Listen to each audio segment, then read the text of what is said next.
But that was the decision I made because I was like, I don't want him to come to my side of town because, like, just safety reasons. Yeah, I don't want him absolutely. to know where I live. Of course not. And I was like, if we're in the, we're on like uncharted territory for both of us. It'll be more like a fairground. Yeah. So we made it this little Greek spot. He picked the restaurant. I'd never had Greek food before, so I was at a Greek restaurant for the first time, and he and I had kind of agreed in a little gentleman's agreement. I was like, I'm gonna get there a little late just because I don't want to sit there and be nervous. Okay. Yeah. Great. And he was like, yeah, that's perfectly fine. I'll get there on time. Yeah. And we got it backwards. I got there early, and he got there late. He got there fashionably late. Yeah. So I just remember sitting in that restaurant and being so nervous. Like, I'm all dressed up, and I'm like, look at this waitress, and I like have to confide. I'm so nervous, and I have to confide to somebody. So I confide to the waitress, and I'm like, I am going on a first date. I'm so nervous. Oh, that's She's like, beautiful. oh my gosh, you're so beautiful. It's That gonna is be fun. He's lovely. gonna fall in love with you. And I was like, oh my gosh, thank you so much. And of course, this was a heavy Greek accent. She said all this, and I was like, okay, nice. It's like a family spot. It's cute. And he walked in. I remember being like, okay, wow, he's like a real person. Like, that was crazy for me. When you see people that you talk to online in person, it's like, wow, you exist in the 3D. Yes. Oh my gosh. Something I encounter a lot often is like, I text my friends and like I'll text them on different platforms like all at the one time. Yeah. And I forget that it's the same person. Like, that object permanence, it's not there. Wow. That's so good that we experience the same reality, so similar. Now, I wouldn't say I see these people as different people. I do see different sides of them. And for me, I love seeing different sides of people. And that's why, like, when dating, you should bring and experience people in different spaces. Like, let's go do something competitive. Bowling is like the dating standard. They're like the dating standard game. Bowling and Topgolf. Those are like two. If we haven't done that, we haven't really dated. We haven't really took dating serious. Me and my boyfriend have been meeting to go bowling, and it's like I live in Manhattan. I'm like, I'm not going bowling in Manhattan. You I have hate to. myself. So maybe I'm gonna be in Queens this weekend with him. So I'm like, maybe that'll be the weekend thing. We play mini golf all the time though. Okay. And we've played twice so far because we've been together for. Say the first date obviously went well. We're together. Our like. Yeah, no. Give me that story. The meat of that story. So yeah. I was nervous. I was a little scared. But then like we started talking. We ordered some cheesy bread, and that broke the ice. Nice. We were both like, yeah. Was it good? Cheesy bread. Oh, it was great cheesy bread. I don't remember the name of it. Bread some, makes the menu. Cheesy bread is everything. And we talked. I ordered like a really simple entree. Like I just had like a grilled chicken and potato. Yeah. Because I had never had Greek food before, so I was like, I want to get something simple so I can just like explore the flavor palette. This is like the worst thing is like I go on this date and I don't like my food. So like, I got something. I usually don't get like the crazy simple thing, but I did that time. And our food comes, we start talking. The conversation was going great. Yeah. The conversation was going so great. I was actually just not eating because I was like, I have to be polite and not eat and talk at the same time. So it took me 3 hours to eat a chicken breast. But wait, we were in the restaurant for 3 hours. That's you guys had a perfect first date. Yes. And it was going so well. We did not want to stop talking. We just like really liked talking to each other. It was like we hit it off right away. That's lovely. And so it was still like 2021. So it was like 10 o'clock came, and I like from my restaurant experience, I knew we were being those annoying people. Oh, and is that annoying?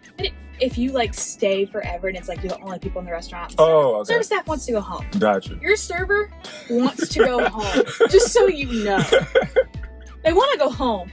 And because we didn't have a plan to go after, so we were kind of putting it off. But it was like 10, like it was like 9:40. I mean, they weren't even technically closed yet, but I didn't want to be those people, so we paid, left, went Dutch. I insisted that we split it. So allow me to question that. What is that? No, I know what going Dutch means. Is that something that you picked up along the way, or was that just like by popular demand? It was what I wanted, and I just, for me too, it was like, it's just a responsibility thing for me. It's like, I ordered what I ordered in the menu, and I mean, I couldn't tell how much money he had. Like, I was trying to. Were you trying to gauge that?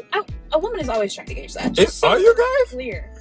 Yes, but I'm not money forward. I mean, I'm not going to date a guy because of money. Oh, okay. But you notice. But I want to know. It's Gotcha. just like friends, too. You do that with your friends, like subconsciously. No, I don't do that. I do it. Because I want to know. But also, I'm a guy. I want to know. I'm a guy. I want to know, am I ever going to need to take care of them? Or are they going to take care of me? It's just a thing of, like, knowing where people stand and what tools people have in their arsenal. It's like, did you go to like a really nice college and your parents still pay for your apartment and this? Or are you like me and it's like, you are a self-made person. It's like, I don't ask my parents for anything. See, I think that's a white and black thing. So naturally, because you guys have a history of going to school and like generational wealth, like building, I feel like that's something that you guys keep going. To where the hierarchy is to say, okay, he didn't go to Harvard. His family doesn't come from that. With us, and I wouldn't say it's everyone, because I know people from countries that have deep-rooted European standards, they do it as well. Like if you go to Africa and date African women, which I do, they'll be like, oh, so what did you go to school for? What are you planning on doing? Oh, you're not in medicine? You're not trying to do law? Oh, you're not. And that's not even their take. It's usually their parents. So they upkeep that standard unconsciously. And I wouldn't say, because personally, and again, it may just be personally, I don't give two fucks what you do. I don't care what you do. Oh, I don't even know what majority of my friends do. I don't know what you do. We're just friends because you're a cool person, and I don't ever plan on actually using you as a stepping stone. Now, there are friendships where you'll see, she works at XYZ. She'd be a great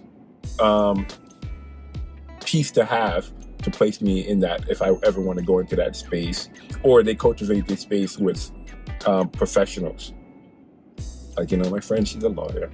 My friend, she's a doctor, So I do see that it's different along the lines, especially if you like come from money.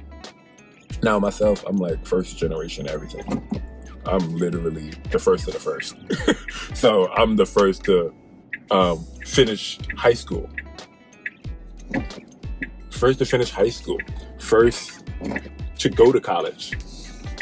So for me, I don't see anyone ever look at me and judge me based off, and maybe they do, and obviously I don't know, and they give me extra points.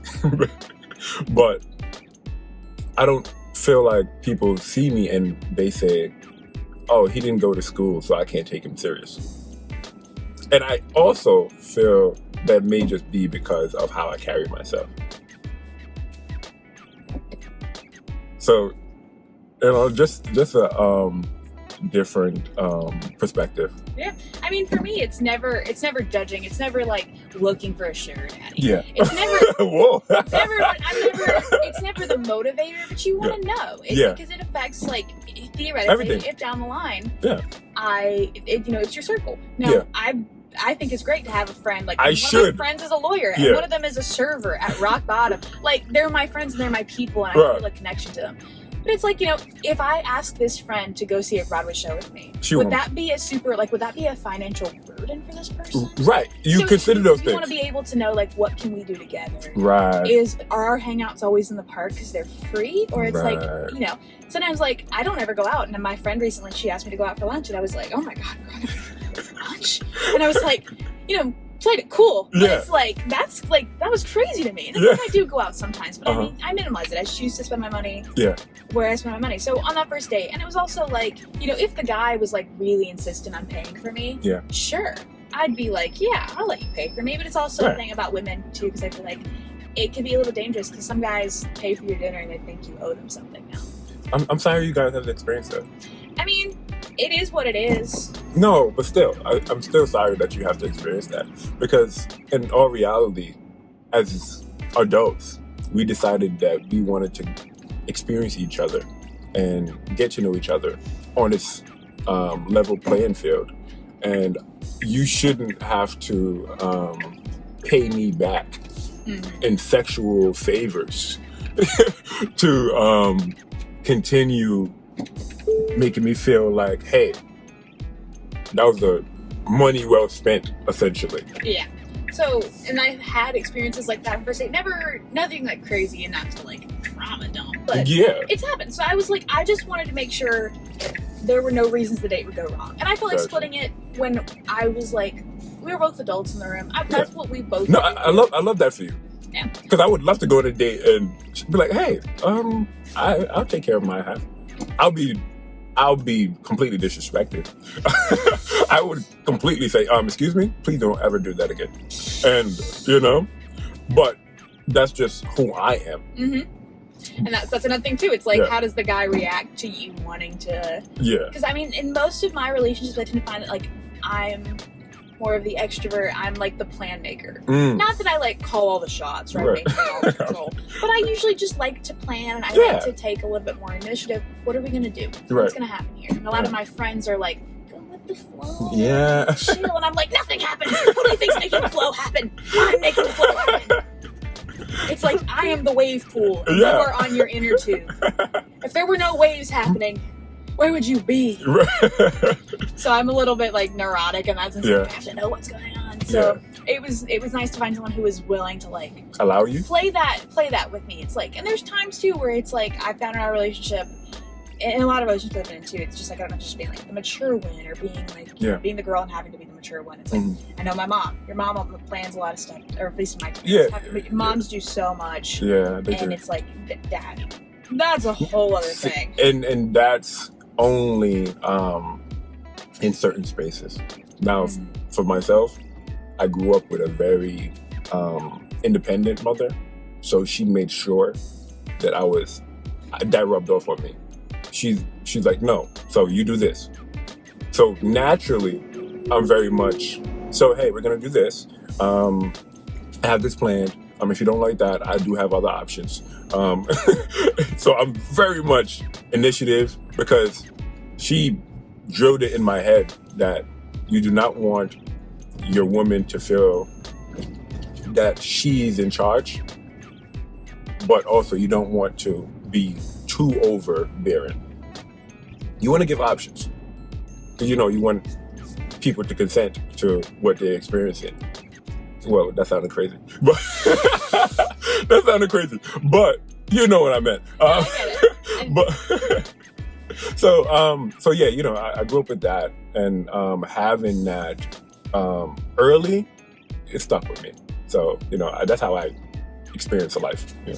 I'd say for me, it's just like, I mean, I guess I like caught on to like a lot of like feminism and my unity. Yeah. Feminism is destroying our women.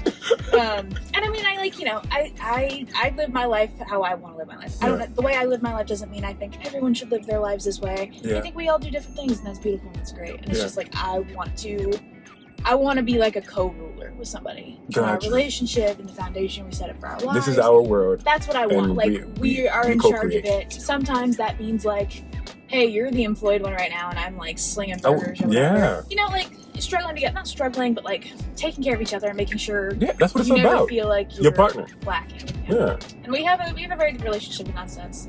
That's beautiful. Yeah, so the first date, to finish the story off, actually ended up lasting 24 hours. 24 hours? Because we didn't want to stop hanging out. What do you mean? Like, so date started at like 6 p.m. on Saturday night, I think. Some night, and then we went out to eat, had food, and then it was like 10 o'clock when time we left the restaurant. And I was like, we were looking for somewhere else we could just hang out and talk. Okay. And it was cold. It was January. It was freezing cold outside. I feel like you're alluding. We tried to go get ice cream, and it's closed. I'm a psychopath, like to get ice cream. Oh yeah. But ice cream here and ice cream in middle North Carolina is not the same. Baskin Robbins is Baskin Robbins. No, I'm saying based on the mom and pop feel. Because mom and pop ice cream is so good. No, I love mom and pop. Yeah. I love ice cream. I was like, some ice cream spot. Like, who likes ice cream here? I love Van Leeuwen. Van Leeuwen is great. Never heard of it. You've never had Van Leeuwen ice cream? No, I never heard of it. It's the most rich ice cream. It's so much, like, it's so tasty. You'll think you can eat a lot of it, but it's like, you really, like, get the smallest cup. It's rich. It's so good, though. Flavor's so good. It's very rich. Gotcha. I think my favorite, they have like a peanut butter chocolate brownie. Okay. Which I love. That's what I usually get. But definitely, it's a New York brand. Like they have a couple little shops around here. I'm gonna check it out. It's great. So 10 o'clock. 10 o'clock. And then I was like, I don't want to be this girl, but I'm like, because maybe you should just come back to my apartment with me. Oh, nice. No expectations of anything, but I just want us to keep hanging out. He's like, yeah, but he's so polite, and he's like, John is the perfect guy to like take home to like my parents. Dear John. Dear John. No, he's like just so sweet. He like wears his sweaters. He's dressed. He keeps himself looking sharp. Nice. He's like, he's not going to start any controversy wherever he is. Love John. He's super sweet. He's polite. Is John the archetype? John? He's more than just the archetype, and he's amazing, and I love him. Oh. But he's he is the kind of person like you could introduce to anyone, and I feel like no one would have any problem with him. Love that. He's so sweet. Because like me, I'm polarizing. I'll say that. Like I'm a lot of whatever I am. Yeah. And people either love me or they hate me. There's nobody who's like indifferent about it. It's very definite. It's like John, everyone's like, you know, he's not indifferent, like he's not boring. Yeah. Like everyone just likes him a little bit, you know? And there's people who like him more. But he presents himself in a way that's like very chill, likable. Or reason to like him. Gotcha. You know, that's kind of just like his first 5 minutes of meeting him vibe. Gotcha. Obviously, as someone who knows him and has gotten like, you know, deeper into how he like, you know, who he is. I know who he like really is. Gotcha. I love it, you know? But that was just something I noticed. There's a lot of mystery behind that. You can take him. Yeah, he's so sweet. He legitimately is just like the sweetest guy. But we went back to my apartment and we just hung out and like talked some more. And then the next day, he had originally planned to stay the night. He had originally planned to leave and go back to Queens. But then he was like, well, I have to come back to the city at like 6 o'clock for drinks with my homies. So it turned into him just staying in Manhattan the whole weekend. Wow. So we just hung out. I remember we got like Chick-fil-A the next morning, and we like played one of my favorite video games to play is like The Sims. Yeah, I love Sims. I love The Sims. And he had never played it before. And he made like a dumb little character and like he accidentally killed it. Like he got the cat taken away.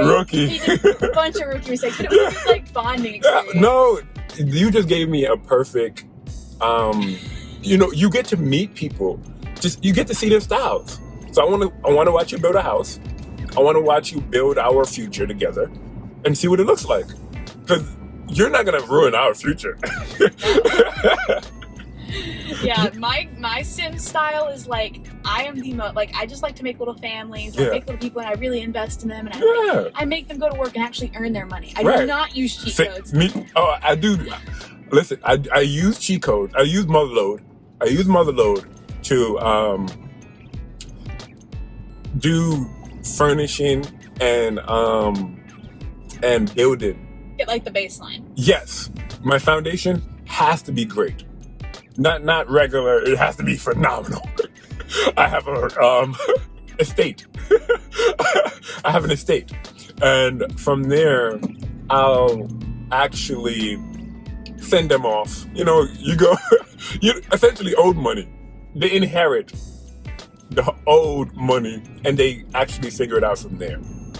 I can kind of get that because it depends on the story I'm trying to tell. Because if it's like I'm supposed to be starting off with like a middle class family and like say I really want to build up like the kids, like the kids who I really want to play with, but I want to give them like this background to work off. Then it's like I find cheating to be appropriate. I cannot stand when it's like, oh, I have a single sim and I built this massive. It's just not my play style. My roommate also plays it. She's like just cheats everything. She cheats the emotions. She cheats the money. She makes people look pretty and have babies. And I'm like, that's what I did as a kid. Like as an adult, be an adult. Make them earn money. Make them have skills. Make them fight. Like that's what I usually do. And it's like I'm a peaceful, benevolent God. I never kill my sims. Like I don't murder them for fun. No. I have another friend who was like, oh yeah, you like to just like take the pool out of the ladder. I'm like, no. Oh my gosh. Are you okay? Why are you? Oh, the water out the pool? Like take the ladder out the pool, but they can't get out. They can never get out. They die. Yeah. And I'm like, this is Sick. This is sick. This is sick. I'm like, something's deeply wrong with you. This is how you play. Like, I can't even really I take it so seriously. Like, I make up the rules I have to follow. Yeah. So what John did the first time he ever played, we just made like a silly little guy. He gave him a dumb name. Which is not how I play. I treat my Sims with respect and dignity. But he like made like a little old guy with like a mullet. And he gave him like we just made the weirdest guy. Yeah. And like we put him in like the city, and like he went sitting, and he had like a cat. And I remember I had to like stop and use the bathroom for a minute. He kept playing, and I come back out of the bathroom. Oh man. The Sim is like glitched and trapped in a hole. The cat has been taken away, and then the Sim quickly later dies of starvation. Oh man. Because he didn't know how to like reset a stuck Sim, and it was just so funny to watch. Yeah, watch it. And just watch that world. No, that is beautiful. Crumble down. Okay, so after The Sims, I think we ate Chick-fil-A, just like talked. But, okay, what I was gonna interject and say, that was your man from the beginning. That was your man. He was my man. Yeah, that was your man. It's like I was like, think all the BS I've dealt with it never hits off that smoothly. No, we got really lucky. Yeah, no, you did. We're still together. It's like we really. Yeah, we get along well. We get along well. We're like, right. I get on. Yeah, you guys get along as much as you possibly can for human beings to coexist. Yeah, we don't really fight. We always have like before anything can develop into a fight, we talk. We have respect for each other and opinions, and it's just like I don't want to do this. There's very few things that we have like serious disagreements or like different perspectives on. But we respect each other. I also may assume that you guys have good boundaries. Pretty good boundaries. I would say for me, it's like I as a person, there's very few things that make me uncomfortable. Gotcha. It's mainly just like how I need to be talked to, because sometimes I can be a lot, but I like always need my friends to like be gentle with me. It's like because I can be, and it's something Felicia noticed. It's like you're sensitive, and I'm like I don't think I'm sensitive. We never do, but I am sensitive. It's like realizing that it's like everyone thinks I'm sensitive. It's because you are sensitive. It's like little things. Like I don't like to fight, but it's like me and my roommate got into like this huge unspoken argument between notes, because it's like I didn't like things she was doing, and I didn't feel like saying anything in the moment because I felt guilty, and then it turned into like it built, and then it exploded, and then we talked about it, and it's just like it's still hard for me to say, like, especially like with the people like I share home with. It's like my mother, with your parents, you're not a whole person yet. Now, as an adult, and I talk to my parents, I am a whole person. I live on my own, and it's a little bit more of like an even playing field. But when you're a kid and you live in your parents' house, you don't like the way something's done? Boo-hoo. Boo-hoo. Find your own place to live. And I was still kind of living in this, like, not mentally finding the way to, like, because it's like, oh, if I say that I don't like the way you do the dishes, we're enemies now. Ooh. That's not how that works. No, that's not. It's okay to have disagreements. But also, if that's how you experience it, get out of that.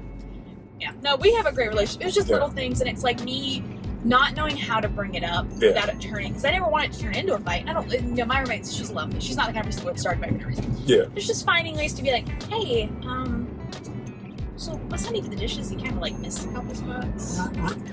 You just like double check. You never want to say like, oh, you did a bad job. But just like, there is a problem and it needs a solution. We should be working together to find that solution. Once upon a time, ex-girlfriend of mine told me, hey, the way you do your dishes sucks, and you're missing spots. And I took offense to it, because I'm like, what? I do the dishes great. Because you're meeting your own standards. It's like, I wouldn't eat off a plate that I didn't, And then, recently, like a couple months ago, I'm looking in the dishwasher, and I'm like, damn, I missed a few spots. And I'm like, oh my God, she was right. I'm like, she was right. I'm like, oh, I'm a terrible person. Sometimes we never as human beings want to admit that we have done a poor job. Yeah. Or, we're always want to think that we're great and awesome and that we do a great job. And I feel like there's so many people, it's a toxic mindset where it becomes, oh, I suck and I suck at everything and I'm wrong. And it's like, that's something a lot of people just have to unlearn. And it's like, I had to unlearn that. Yeah. Like, it'd be these like highs and lows of like, I'm great, I'm awesome, and I can do I mean, I feel like that's the life experience. I feel like that's what living is about. Like, you have a high, but you have to prepare for that low. Have to prepare for that low. But no, I keep cutting you off when you keep telling me this amazing story. We had Sims. Yes. And then we played The Sims, so I think we got bored of it. Because part of it too is that I'm not a big video gamer. My dad plays video games, but I really just like, I'm one and done girly. Yeah. I don't like to be stressed out when I play video games. And I like to watch people play crazy games, but like I can't. I like to just play The Sims and like chill out and have fun. That's what I like to do. I like to play with people. You know, it's essentially just a socially acceptable version of Dollhouse for me to play. And that's like what I did when I was little. I never thought of it like that. John is like a video game programmer. Ooh, so I was like, oh, here's a little bridge for us. Yeah. He, you know, still sometimes I'll play it, and it's like I think we built like our dream apartment together. And there was the thing we argued about, which was like furniture. Yeah.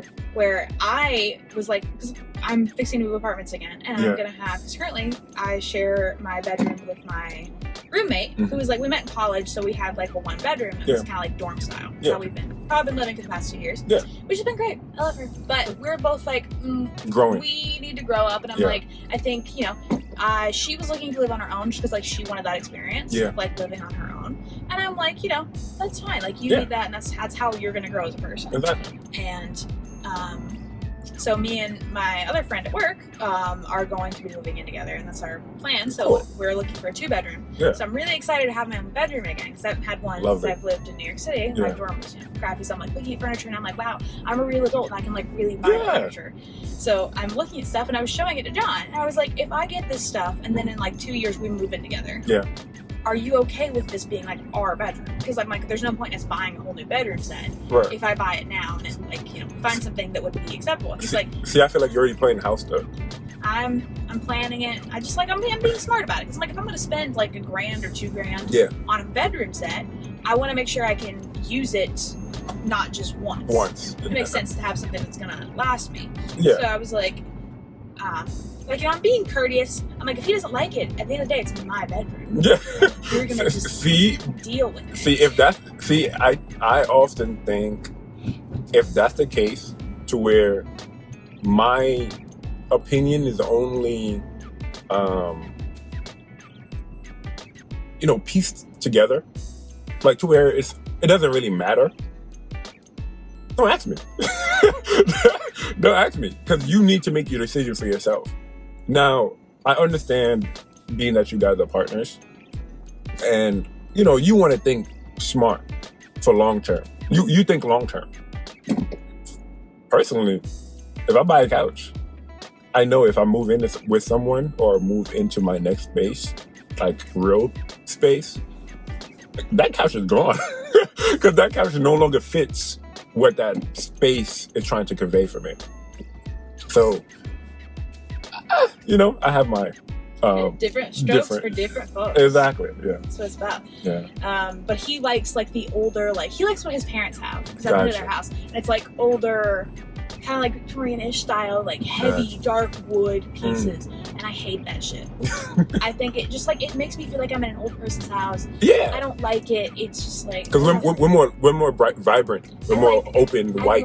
Open, like light wood. Yeah. Not white, but I'd like a lighter or medium toned wood. Gotcha. And I'm like, I like more like, right now I really like mid-century modern. I think that's really fun. So I'm the kind of person that just wants things to be fun. Yeah. I own minimal to no neutral colored clothing. Minimal to no neutral clothing. My closet is just filled with color. It's like when I see people in New York, like their whole outfit is just neutrals. I'm like, how do you live? Like I would. It's the aesthetic of New York. It's the aesthetic of New York. I fight against it. I will wear colors. I will have a good time. So it's little things like that. Yeah. Also, y'all saying online?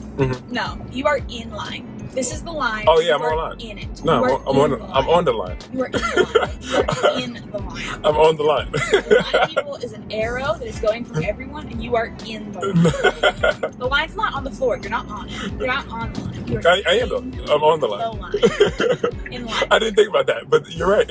I also get so annoyed with people like walking. Yeah. Because it's like, I would imagine that logically you walk on the right hand side of the sidewalk. You should.